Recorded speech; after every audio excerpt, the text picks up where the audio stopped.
It's the 7th of July. Welcome to the RANsquawk aftermarket briefing. Had a big day today for US equities. Saw the S&P 100 close up by 3.1%. That's helped boosted by commodities rallying across the board. Saw the CRB index close up by 1.9%.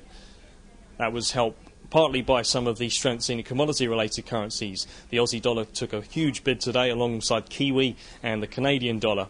Looking back around the middle of the session, we saw a lot of M&A activity across US stocks. We saw Microsoft looking at investing in Nokia, and we saw Barclays looking at SunTrust banks.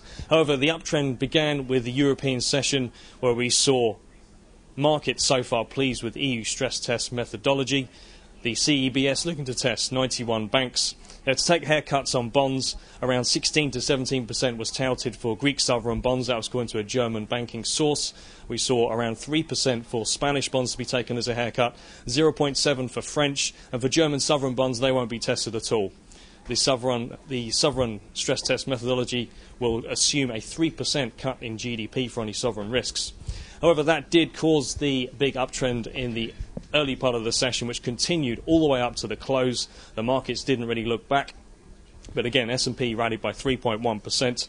Looking ahead for tomorrow, we'll see if the optimism is continued. We'll see some of the big things in the European session with the Bank of England and the ECB rate announcements, particularly ECB press conference. There'll be a lot of focus on with the ongoing stress tests. The stress test results that we will see should be released tomorrow, according to most of the comments we've seen today.